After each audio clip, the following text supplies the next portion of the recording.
Reasons for special audit considerations in bank audit, कि जब आप बैंक ऑडिट कर रहे हो तो उस समय आपको उसके ऊपर बैंक ऑडिट के ऊपर खासा अलग से ध्यान देने की क्या ज़रूरत है।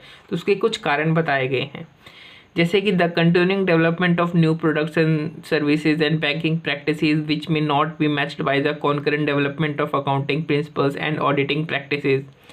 मतलब ये है कि जिस तरीके से आजकल जो बैंक है वो नए नए प्रोडक्ट्स एंड सर्विसेज को डेवलप कर रहे हैं, ऐसा हो सकता है और मोस्टली केस में ऐसा होता भी है कि जो करंट की जो अकाउंटिंग प्रिंसिपल्स और जो ऑडिटिंग प्रैक्टिसेस होती है वो इन नए नए प्रोडक्ट्स और सर्विसेज को कवर नहीं करती हैं, क्योंकि अकाउंटिंग प्रिंसिपल्स और ऑडिटिंग प्रैक्टिसेस तो तभी डेवलप होती है ना जब कोई चीज़ मार्केट में हो।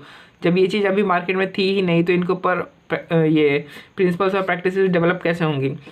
तो पहले प्रोडक्ट सर्विसेज आते हैं, फिर उनके ऊपर फिर उनके लिए अकाउंटिंग प्रिंसिपल्स और ऑडिटिंग प्रैक्टिसेस बनाए जाते हैं। तो मतलब मोस्टली ऐसा केसेस होता है कि नए नए प्रोडक्ट्स और सर्विसेज के डेवलपमेंट के कारण ये जो नए प्रोडक्ट्स एंड सर्विसेज होते हैं वो अकाउंटिंग प्रिंसिपल ऑडिटिंग प्रैक्टिस में कवर नहीं होते हैं। तो इसलिए हमें बैंक ऑडिट करते समय स्पेशल ध्यान देने की ज़रूरत है ऐसे प्रोडक्ट्स और सर्विसेज के ऊपर। The extensive dependence on IT to process transactions, आजकल जो क्या है बैंक अपने ट्रांजैक्शन को प्रोसेस करने के लिए IT के ऊपर बहुत ज़्यादा डिपेंडेंस हो गई है। तो आपको इसलिए भी अच्छा खासा ध्यान देने की ज़रूरत है बैंक ऑडिट में। The scale of banking operations and the resultant significant exposure which can arise with in short period of time. और आज जिस तरीके से बैंक का ऑपरेशन का जो स्केल है वो चेंज होता है और उसके साथ जिस तरीके से उसका रिजल्टेंट जो एक्सपोजर या रिस्क है वो चेंज होता है बहुत ही शॉर्ट पीरियड में, तो इसलिए भी आपको स्पेशल कंसिडरेशन की ज़रूरत है कि बहुत ही जल्दी जो बैंक का स्केल ऑफ ऑपरेशन है वो चेंज हो जाता है। जैसे जनधन योजना इंट्रोड्यूस किया गया तो शॉर्ट पीरियड ऑफ टाइम में ही जो SBI का जो स्केल ऑफ ऑपरेशन है वो बहुत ज़्यादा बढ़ गया, और जैसे ही स्कैंडल सामने आया, स्कैम वाला स्कैंडल सामने आया, वैसे ही येस बैंक डूब गया।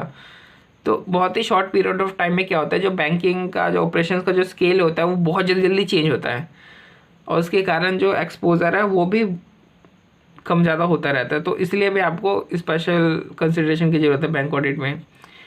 The particular nature of risk associated with the transactions undertaken, और बात ये भी है कि जो बैंक में जिस तरीके के ट्रांजैक्शंस होते हैं उनके साथ एक स्पेशल नेचर होता ही है रिस्क का, यानी बैंक में जो भी ट्रांजैक्शंस होते हैं उन रिस्क का नेचर ही ऐसा होता है कि आपको उसके ऊपर स्पेशल ध्यान देने की ज़रूरत है।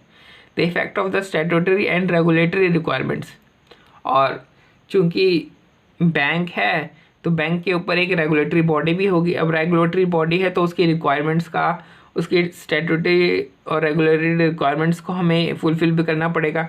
तो हमें बैंक ऑडिट करते समय अच्छा खासा ध्यान किसके ऊपर देना चाहिए, स्टैट्यूटरी और रेगुलेटरी रिक्वायरमेंट्स के ऊपर भी देना चाहिए।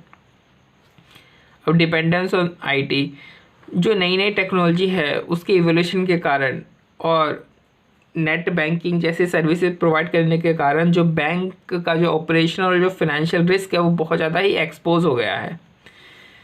इफेक्ट ऑफ अबव फैक्टर्स, अब इन सब बातों को ध्यान में रखते हुए, इन सभी कारणों को ध्यान में रखते हुए जो ऑडिट है,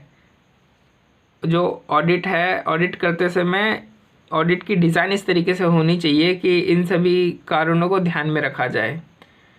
और जो बैंक ऑडिटर और जो SCAs है उनको ब्रांच की जो है थोड़ी बहुत और इन प्रोडक्ट्स की, नए नए प्रोडक्ट सर्विसेज की थोड़ी बहुत डिटेल नॉलेज होनी चाहिए और इनसे जो रिस्क एसोसिएटेड है उनके भी, ताकि जो रिस्क ऑफ मटेरियल मिसस्टेटमेंट है उसको कम किया जा सके। अब इतने सारे रीजन दे रखे हैं, इसको याद करने का हमने तरीका भी बना रखा है कि बैंक का ऑब्जेक्टिव होता है continuing development of new products and services. इसलिए जैसे ही नई नई टेक्नोलॉजी का इवोल्यूशन होता है बैंक क्या करता है, इंटरनेट बैंकिंग की सर्विसेज को प्रोवाइड करना शुरू कर देता है। यानी जैसे ही टेक्नोलॉजी वाली इंटरनेट वाली टेक्नोलॉजी का एवोल्यूशन होता है वैसे ही बैंक नेट बैंकिंग की सर्विसेज को प्रोवाइड करना शुरू कर देता है। इससे फ़ायदा क्या होता है कि बैंक का स्केल ऑफ ऑपरेशन बढ़ जाता है, लेकिन घाटा क्या होता है कि एक्सटेंसिव डिपेंडेंस हो जाती है IT के ऊपर। तो इस सिचुएशन में रिस्क बहुत ज़्यादा एसोसिएटेड होते हैं और रिस्क के नेचर को देख करके स्टैट्यूटरी और रेगुलेटरी रिक्वायरमेंट्स को कंप्लाई करना बहुत ही ज़रूरी हो जाता है।